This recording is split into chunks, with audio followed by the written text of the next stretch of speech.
Amara, a strong and independent woman, was married to Tunde, a charming and successful businessman. Amara's best friend, Ifeoma, has been her confidant for years. The three have shared many joyous moments, but underneath the surface, there is a dark secret that is about to be revealed. Amara wasn't sure what to make of the changes in her body, the nausea, the dizziness, the constant feeling that something wasn't right. It wasn't just the physical symptoms. There was an uneasiness settling deep in her heart, a sense that her life was about to change forever. Little did she know the truth that awaited her would shatter everything she thought she knew about love and trust. Amara's best friend, Ifeoma, visits her later that evening, and the two sit together, chatting as they always have. Ifeoma casually suggests that Amara might be pregnant, offering her a pregnancy test she had stashed in her bag. Amara's heart races at the possibility.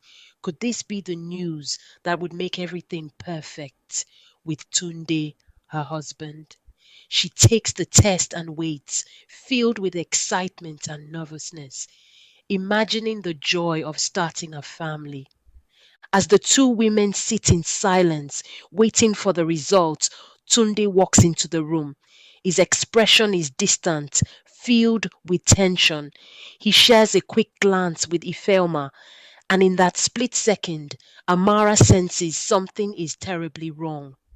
What's going on? Why do you both look so off? Tunde, trembling with anxiety, takes a deep breath and delivers the truths that will forever change their lives. Ifeoma is pregnant, and it's my child. At that moment, the world seemed to freeze for Amara. Her mind struggled to catch up with the words she had just heard. Her best friend, her husband, the two people she trusted the most in the world, had done the unimaginable. Amara feels the walls closing in on her as Tunde stammers through his explanation. He tries to justify his actions, saying he never intended for things to happen this way, that his feelings for Ifeoma grew over time. Ifeoma stands there in silence, unable to look Amara in the eyes. The room grows tense as Amara's emotions swing between shock, disbelief, and anger. She rises to her feet, her voice trembling with rage as she confronts both Tunde and Ifeoma. How could they betray her like this? How long had this affair been going on behind her back? Tunde's explanations fall flat. Every word feels like a deeper betrayal. Amara turns to Ifeoma, who still remains silent, her guilt written all over her face. The silence stings harder than any excuse. I trusted you, Ifeoma. You were like a sister to me. How could you do this to me? The pain in Amara's voice echoed through the room. This was no ordinary betrayal. It was the kind that could rip apart souls, the kind that would leave scars that time couldn't heal. Amara's heart was breaking and her world was crumbling all around her. The confrontation reaches a fever pitch as Amara, overwhelmed with emotions, demands that they both leave her house.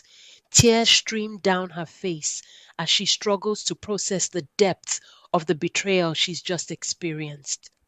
As Tunde and Ifeoma leave, Amara collapses onto the floor, lost in a flood of memories, flashbacks of happier times, the moments when she, Tunde, and Ifeoma were inseparable, the days filled with laughter, celebrations of birthdays, and the closeness they all shared. In one memory, Amara remembers when she first introduced Tunde to Ifeoma, her best friend since childhood. She had been so proud of the love she had found with Tunde, so excited to share her happiness with Ifeoma. But now, that very happiness had been poisoned. How did it come to this? Amara's heart was heavy with grief. Thinking back on all the times they had shared, she had always trusted Ifeoma completely, and now all of that trust had been shattered in an instant. The love she thought she had found in Tunde was nothing more than a lie. Days pass, and the emotional weight of the betrayal continues to bear down on Amara. Tunde tries to speak with her privately, hoping to explain himself further. He admits that he had been unhappy in their marriage for some time, but didn't have the courage to speak up. He insists that he never wanted to hurt her, but his feelings for Ifeoma grew, and now there was no turning back. Amara, her voice trembling, "You should have told me, Tunde. If you were unhappy, you should have spoken to me, not betrayed me with the person I trusted the most." The tension between them grows as Tunde desperately tries to salvage something of their relationship. But Amara is too hurt, too broken to even consider it. Tunde's words felt like empty promises to Amara. Nothing could undo the betrayal. Nothing could take away the pain that had settled deep in her heart. She knew there was no going back. Months later, just as Amara begins to put her life back together, a knock comes at her door. She opens it to find Ifeoma standing there, looking gaunt and broken. Ifeoma reveals that she lost the baby and Tunde has since left her. Now alone and desperate, she turns to Amara, pleading for forgiveness. Tears stream down Ifeoma's face as she begs Amara for a second chance, for the friendship they once shared. "Please, Amara, I'm sorry. I don't have anyone else. I've lost everything." Amara stands frozen at the door, her emotions torn. Could she forgive Ifeoma for what she did? Could their friendship ever be the same after such a betrayal?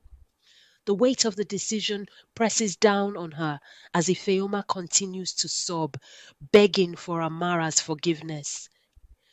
Amara's mind was spinning. Should she forgive Ifeoma? Could she? The betrayal was too deep, the wounds too fresh. But there, standing before her, was the woman she had once called her sister. Broken and alone, could their friendship be salvaged? Or was it time for Amara to finally close this painful chapter of her life? Ifeoma reaches out, but Amara takes a step back, her emotions swirling with pain, anger, and a touch of empathy. She speaks softly, her voice filled with resolve. "Ifeoma, I loved you like a sister. You were my family. But what you and Tunde did, I don't know if I can ever forgive that. I don't know if I can ever trust you again." Ifeoma drops to her knees, begging, "Please, Amara, I'm sorry. I've lost everything." Amara's eyes fill with tears, but she doesn't waver. She takes a deep breath and shakes her head.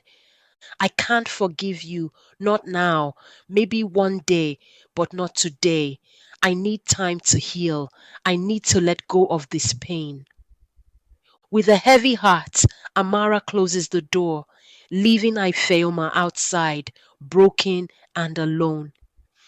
Days turn into weeks and weeks into months. Amara begins to rebuild her life piece by piece.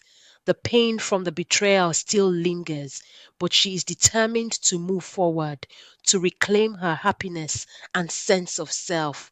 She reconnects with her friend Kemi, who has been her pillar of strength throughout the ordeal. The two sit at a cafe, enjoying the peaceful Lagos evening, discussing life, love, and the future. "You've come so far, Amara. I'm proud of you. You've shown so much strength," said Kemi. Amara smiles, her eyes reflecting both sadness and hope.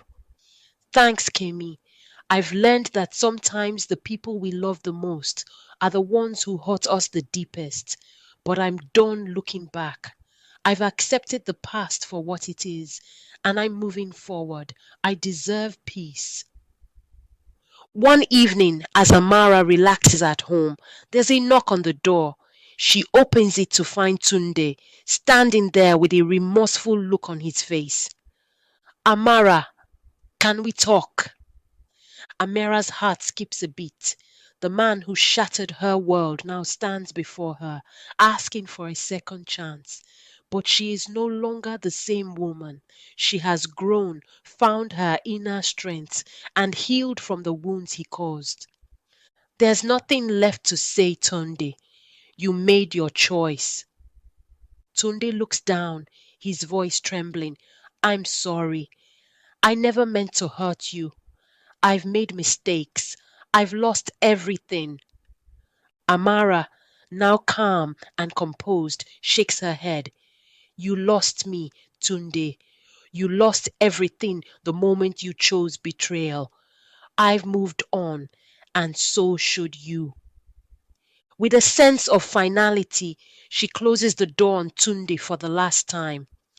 Her heart no longer heavy with sorrow, she feels a sense of freedom and closure. Amara sits on her balcony later that night, looking up at the stars. She reflects on everything that's happened, the betrayal, the heartbreak, and the journey of healing. She knows that life will never be perfect, but she also knows that she has the strength to face whatever comes next. In the end, Amara learned that healing doesn't come from holding on to the people who hurt you. It comes from letting go, from choosing yourself when others choose to betray you. Life isn't always fair, and sometimes the people we trust the most will be the ones who break our hearts. But through it all, Amara found her strength, her peace, and the courage to move forward. Thank you for watching this powerful story of betrayal, heartbreak, and redemption. Amara's journey is one of strength and resilience, a reminder that no matter how deep the scars, we all have the power to heal and grow. What would you do if you were in Amara's shoes? Could you forgive, or would you let go like she did? Be sure to like, share, and subscribe to our channel for more gripping African folk tales and modern dramas that touch your heart and soul. Stay tuned for our next story, filled with intrigue, suspense, and emotional twists that will keep you on the edge of your seat. You won't want to miss it.